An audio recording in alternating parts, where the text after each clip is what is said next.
magic of Yeah. TV in the old days was that it became a job and you just waited for the renewal. And then basically that's all you did each year. You were Matt Helm. And what you said about streaming in your video is really streaming is killing a lot of our Yeah. entertainment. Streaming has to behave more like networks. If they're Uh-huh. going to put out a ongoing streaming show, then it needs to come out the same month that the first show came out every single year, something like that, Mm-hmm. or slotted for September.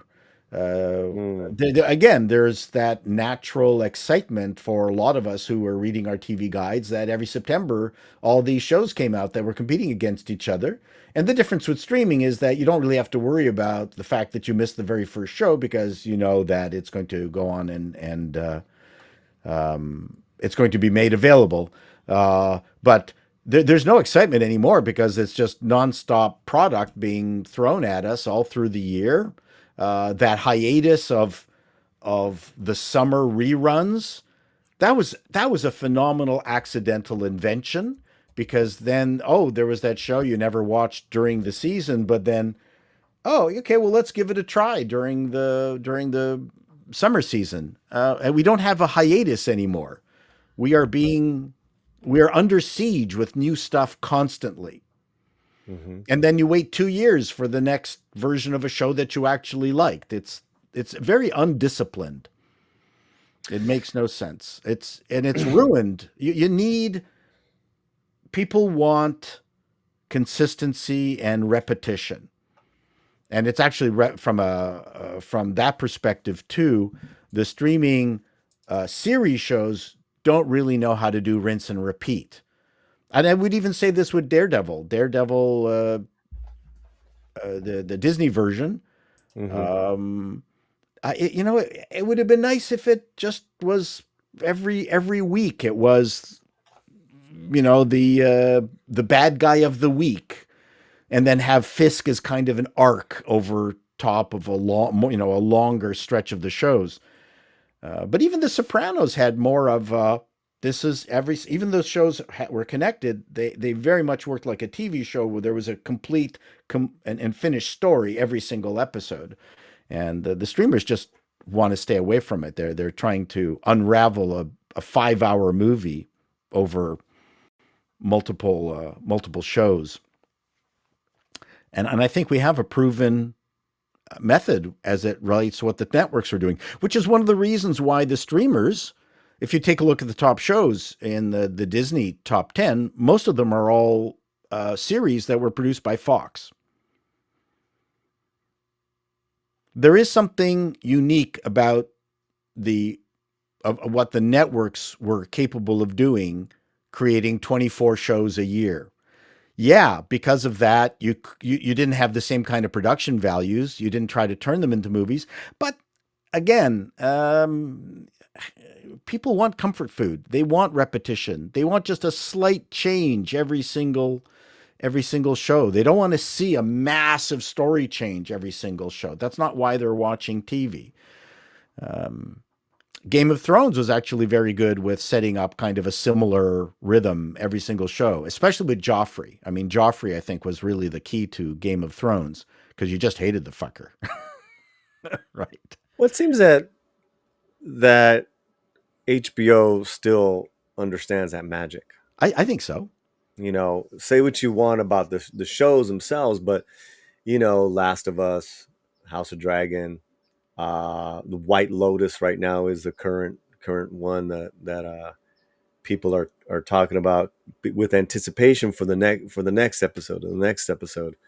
Uh, so all is not lost, but I think the beginning of the end was House of Cards, man.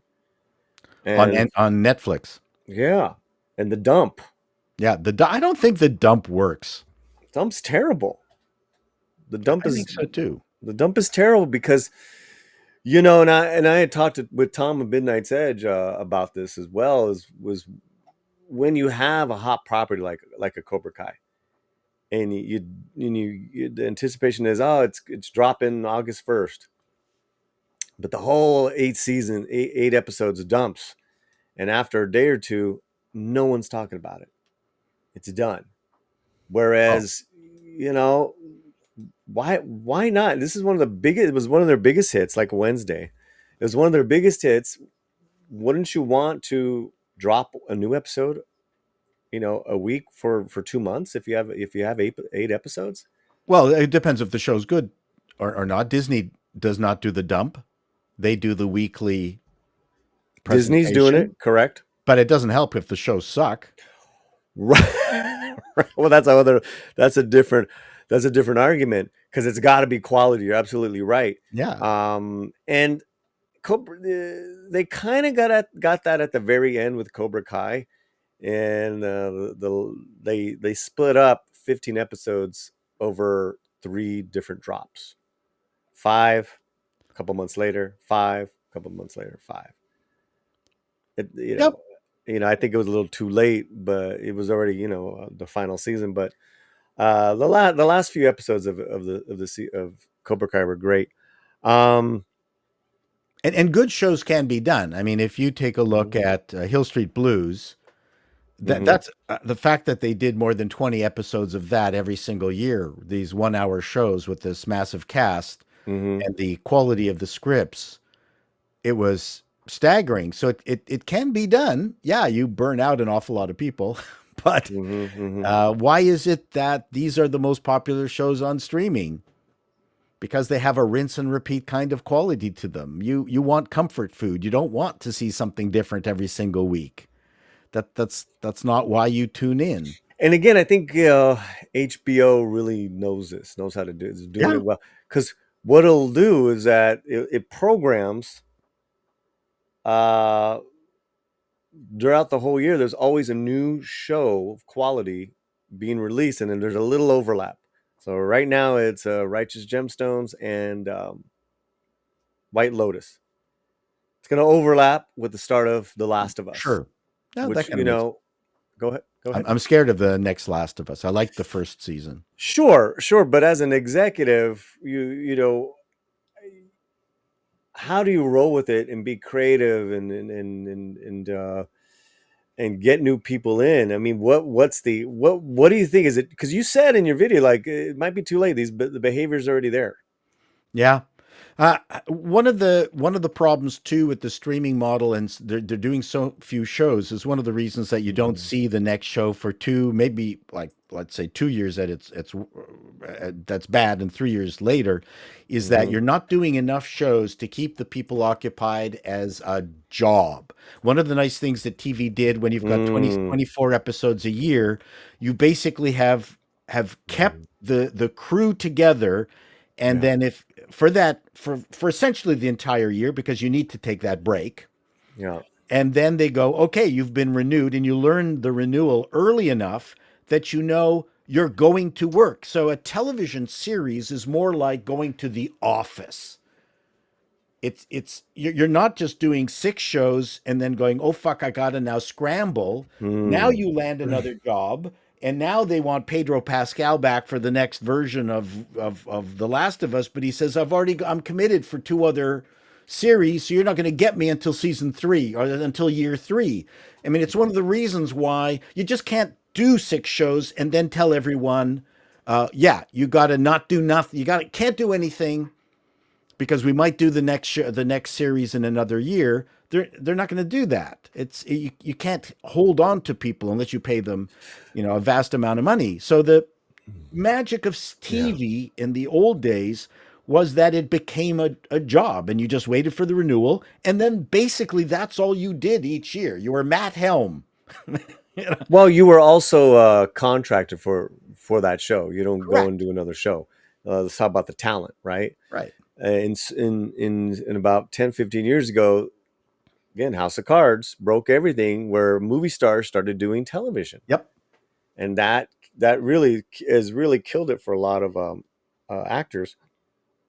Yeah, But and you know, working movie stars, not just no, movie yeah, stars, not has-beens, not not has-beens, has-beens like right, Barnaby Jones, right. It's like at the end of their end of their career. career, right? No, I mean at that time, Kevin Spacey was, Hot. heralded, Yeah. Academy Award winner. Yep. Uh, and the thing with scheduling, I remember when The Sopranos was out, they were notorious for very long stretches between seasons, and that was controversial Yeah, because people we want, were. it's like, there was that one infamous where it was like almost a year and a half. People freaked out. Yeah, people were pissed off. People were pissed off. I think a current casualty of that, that's a hit is Euphoria, and I don't think they've had a new season in years. And I think they just finished filming. It's going to come back, but I think it's awful.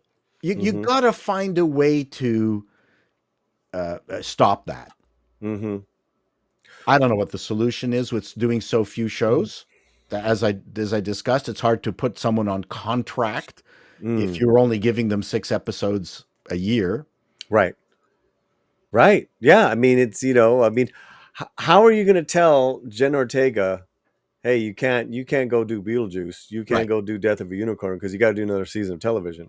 Yeah, but you're only going to get 8 episodes, Right, and it's not going to cover your expenses.